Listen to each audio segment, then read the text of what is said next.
총선 승리를 위한 여야 각 당의 움직임이 분주한 가운데 곳곳에서 이른바 조국 대리전 양상이 벌어지고 있습니다. 조국 전 장관에 대한 쓴소리를 했던 서울 강서갑 현역 금태섭 의원은 총선을 조국 수호 선거로 치를 수 없다, 이런 입장을 분명히 했습니다. 국회 취재기자 연결해보죠. 우철희 기자. 네, 국회입니다. 네, 이 조국 대리전이라는 말이 나오는데, 그러니까 일부 지역에서 이 친조국 인사와 반조국 인사의 경선이나 본선 대결이 펼쳐질 가능성이 점쳐지는 거죠?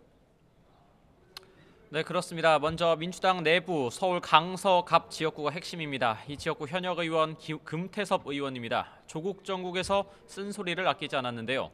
이 때문에 당 내부에서는 미운 털이 박혔다, 이런 말까지 나오기도 했습니다.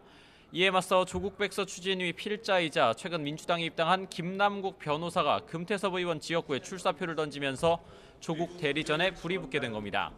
금 의원은 기자들과 만나 강한 어조로 자신의 입장을 밝혔습니다. 이번 총선을 조국 수호 선거로 치를 수 없기 때문에 당을 위해 자신이 막아내겠다면서 김 변호사는 지역 발전을 출마 이유로 들었지만 정작 지역에는 살지도 않는다고 말했습니다. 조국 대리전 양상을 띠는 곳이 또 있습니다. 바로 경기 남양주 병입니다. 이곳은 민주당과 통합당의 대결 구도인데요. 현역 의원이 조국 정국에서 저격수를 자처한 검사 출신의 통합당 주광덕 의원입니다. 여기에 맞서 민주당이 조국 전 장관 시절 법무검찰개혁위 위원으로 활동한 인사인 김용민 변호사를 전략 공천하기로 했습니다.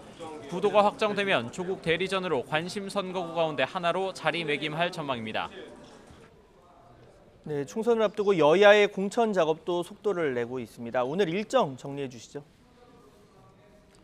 네, 먼저 민주당은 오늘 오후 공천관리위원회의를 열어서 3차 경선 지역을 발표할 예정입니다. 전략공천이나 단수공천 또는 경선이나 추가 공모 여부가 결정되지 않은 곳 가운데 일부를 공천 심사를 통해 경선 지역으로 발표할 전망입니다. 전략공천 지역을 추가 지정할 가능성도 있습니다. 이렇게 되면 현역 의원 탈락 사례가 나올 수도 있는 겁니다. 미래통합당은 오늘부터 텃밭인 영남권 공천 면접에 돌입했습니다. 일단 오늘은 불출마를 선언한 현역 의원들이 많은 부산과 울산, 경남, 창원 지역구, 그러니까 PK 지역에 대한 면접을 실시하고 있습니다. 관건은 역시 꿈쩍 안고 있는 대구 경북 TK입니다. 김형호 공천관리위원장이 TK 중진들에게 전화를 걸어 선제적인 불출마를 제안했다는 보도도 있었는데요. 거론되는 의원들이 반발이 거센 가운데 김형호 위원장은 불출마하는 사람들의 인격과 명예를 존중해줘야 하는 것 아니냐고 즉답을 피하면서도 불편한 심기를 그대로 드러냈습니다. 한 공천관리위원은 YTN과의 통화에서 TK 의원들의 용단을 기대하고 있다고 밝혀 불출마 압박은 이어질 것으로 보입니다. 이런 가운데 손학규 대표의 반대로 호남 기반 정당들과 통합에 어려움을 겪고 있는 바른미래당에서는 의원들이 의원총회를 열었습니다. 안철수계를 비롯한 비례대표 의원 9명이 스스로를 제명하면서 무소속 신분이 됐습니다. 각자의 활로를 찾아 이합집산이 뒤따를 전망입니다. 네, 다가올 총선 준비에 여념이 없는 여야, 오늘 코로나19 사태 점검을 진행한다고요?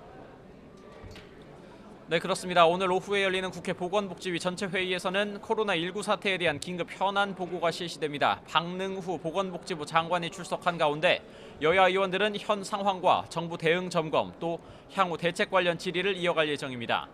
또 감염병 예방법과 검역법 같은 코로나19 사태 대응을 위한 여러 법안들의 심사도 있을 것으로 보입니다. 같은 시간에 열리는 국회 외교통일위에서도 북한의 코로나19 상황과 대응, 또 우리에게 미칠 영향 등에 대한 질의가 진행될 전망입니다. 오늘 국회 본회의가 열렸고요. 민주당 이인영 원내대표가 조금 전에 교섭단체 대표연설을 끝냈는데요.